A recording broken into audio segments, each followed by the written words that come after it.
भगवान शिव का नटराज रूप। सद्गुरु। भारत ही ऐसा एकमात्र स्थान है जहां हमारे भगवानों को नृत्य करना जरूरी है।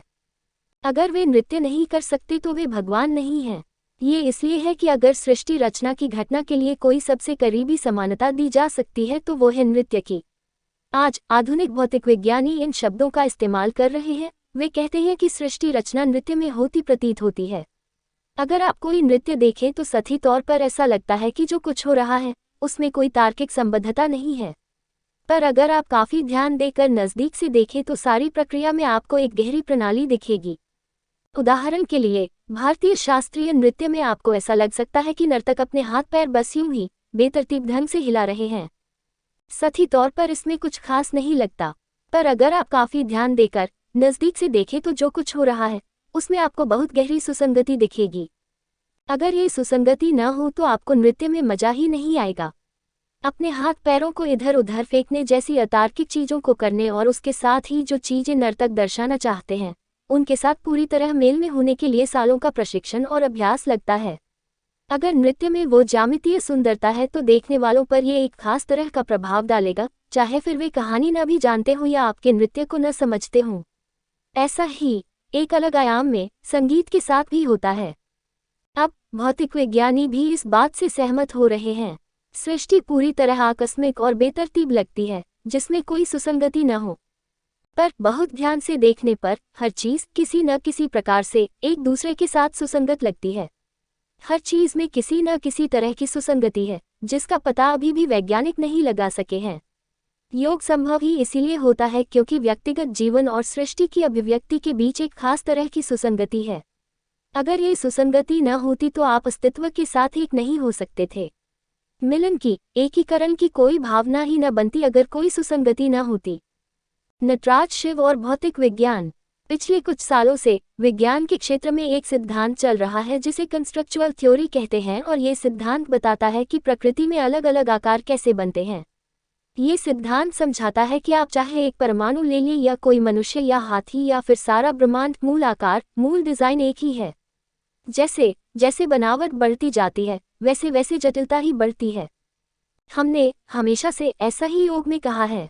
सूक्ष्म जगत और विराट ब्रह्मांड मूल रूप से एक ही प्रकार हैं। इसी में से यौगिक क्रियाएं शुरू हुई। हमने कहा अंड, पिंड और ब्रह्मांड में घटक तत्व जो जीवन, व्यक्ति और ब्रह्मांड को बनाते हैं, एक ही चीज की तीन अभिव्यक्तियां हैं। वे सभी एक ही समक्रमिकता में हैं, एक ही साथ होने वाली घटनाएं हैं। इन सब की बनावट एक ही होने के कारण आप एक को दूसरे में रख सकते हैं। आप एक गाजर को खाकर उसे मनुष्य बना सकते हैं क्योंकि इन सब की बनावट एक ही है।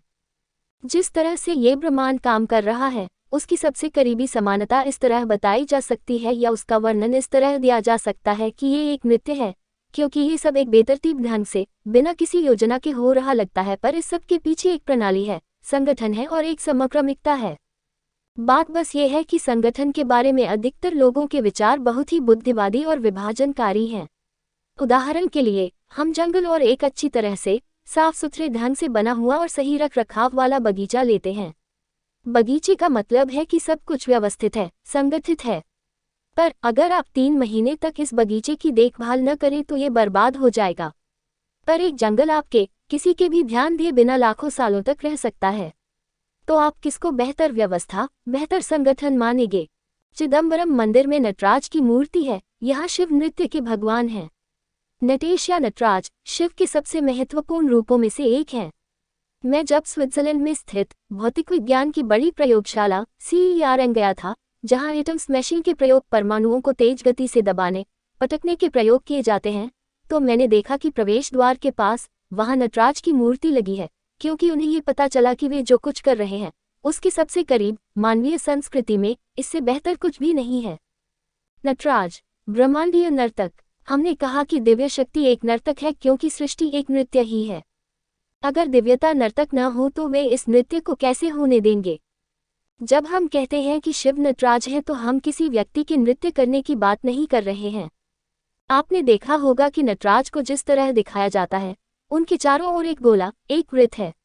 वृत्त हमेशा से ब्रह्मांड का ही प्रतीक है, क्योंकि जब कुछ भी चलता है तो अस्तित्व में जो सबसे ज्यादा स्वाभाविक चीज होती है वह वृत्त ही है।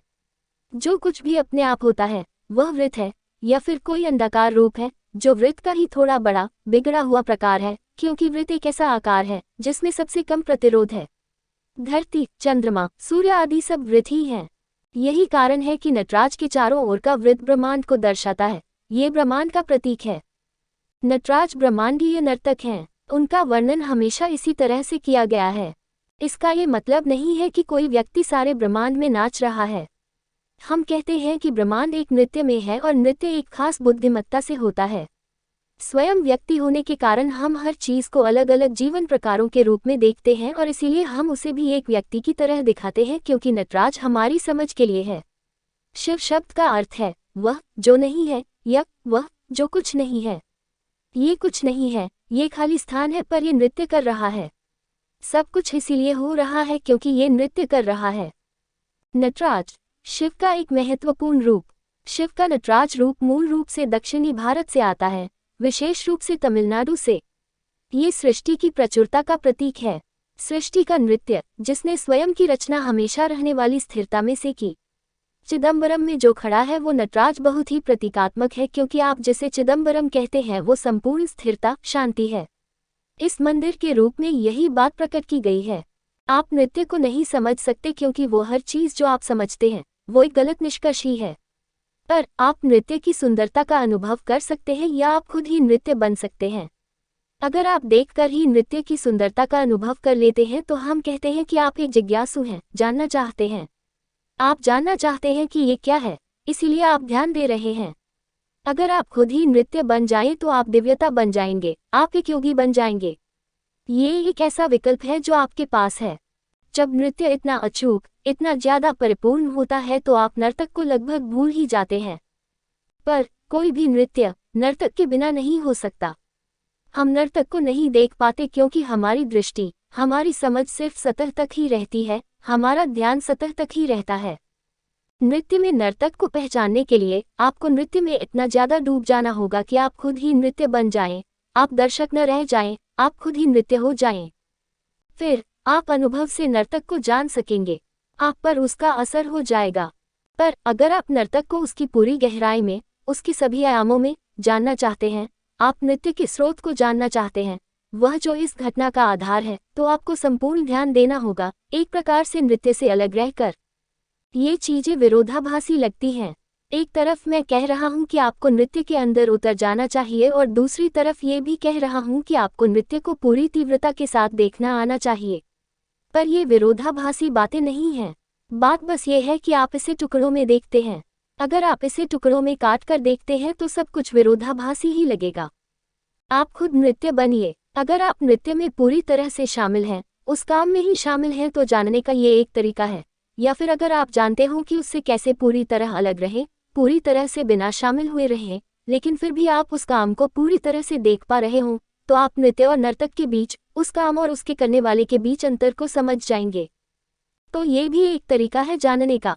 दूसरे तरीके के लिए बहुत ज्यादा जागरूकता, तेजी, तीव्रता और प्रशिक्षण चाहिए। तो नृत्य का एक भाग हो जाना ही ज्यादा आसान है।